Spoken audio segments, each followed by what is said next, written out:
Dépend-elle, donc, ce budget, comment l'orienter pour l'année 2016?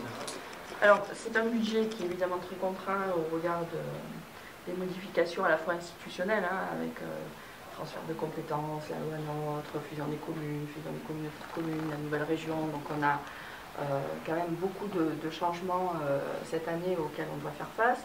On a évidemment un contexte financier contraint, puisqu'on a perdu à la fois quasiment toutes nos recettes fiscales, hein. Il ne reste plus que la taxe foncière et ça représente à peine 170 000 € par an. Donc du coup c'est quand même près de 500 000 € qu'on a perdu depuis 2009 hein, avec cette réforme, même si on a eu par ailleurs certaines compensations. Il y a évidemment la contribution aux efforts de redressement des comptes publics de l'État, donc nous on doit aussi contribuer à hauteur de 1,3 million d'euros. Il y avait eu la réforme des DMTO et surtout, alors ce qui pèse surtout les budgets des départements, c'est l'explosion des AIS, c'est-à-dire les allocations individuelles de solidarité.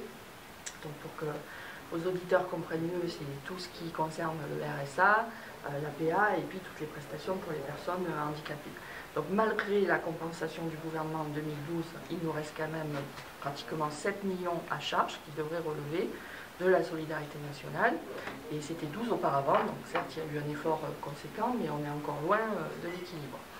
Voilà, à côté de ça, on se trouve confronté à des engagements antérieurs qui ont été pris, hein, que nous devons assumer, je pense au parc à Lourdes, à des retards aussi qui ont été pris, par exemple sur l'accessibilité sur tous les bâtiments, alors que la loi remonte à plus de 10 ans maintenant. Des investissements structurants qui sont nécessaires, dans lesquels on va s'engager dans une phase active maintenant, comme le très haut débit. Voilà, donc quand on met tout ça bout à bout, on se rend compte qu'on a quand même un budget très contraint. Donc cette année, ce qu'on a souhaité faire, c'est faire encore d'énormes efforts sur le fonctionnement, qu'on a répartis, hein, aussi bien sur les satellites, qui jusqu'à présent n'avaient pas beaucoup contribué, on demandait toujours aux départements et aux agents. On a aussi réparti sur les moyens humains, hein, sur le personnel, l'effort, sur d'une manière générale le fonctionnement courant des différentes directions. Donc ça nous permet quand même de dégager un volume intéressant. Du coup, il n'y aura pas d'augmentation d'impôts, puisque cette année on peut encore le faire. Après, on est au bout du gras, il n'y en aura plus du tout. Voilà. Et puis, du coup, ça nous permet d'engager quand même nos investissements et nos politiques publiques ambitieuses pour le département. Alors, j'ai parlé tout à l'heure du très haut débit, de l'ADAP, je peux parler des contrats territoriaux, hein, puisque la moitié de notre budget d'investissement va quand même soutenir les différents investissements sur les territoires. Et ça, il y a très peu de départements quand même qui le font. Donc c'est énorme pour un département comme la Lozère, parce que derrière c'est de la commande publique, c'est de l'emploi, et voilà. Il y a évidemment tout le travail qu'on mène sur le tourisme aussi, qui est important, hein, avec tout le positionnement sur la marque Ombrelle, le schéma, le travail sur la destination Lozère d'un point de vue marketing. On assume aussi totalement, hein, les appels à projets que l'on a pu porter, comme l'appel à projet précoce, hein, avec le ministère de l'Environnement ou Zéro Déchet.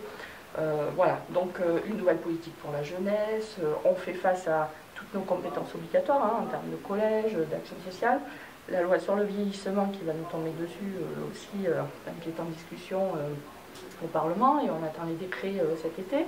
Voilà, donc on a essayé de prendre tout ça en compte.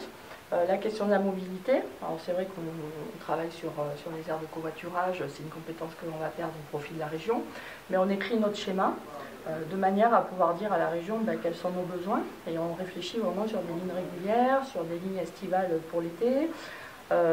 Et puis le gros morceau, je crois, qui sera un plus au-delà des aides directes que l'on peut faire, c'est ce pôle d'ingénierie que l'on est en train de créer, qui vise à accompagner les territoires à la fois sur l'ingénierie de projet, sur la recherche de financement, mais aussi sur la mise en œuvre, et qui va permettre finalement que tous les moyens financiers que nous avons dégagés puissent se retrouver sur le territoire avec directement de la consultation et de la réalisation effective en fait, de projets.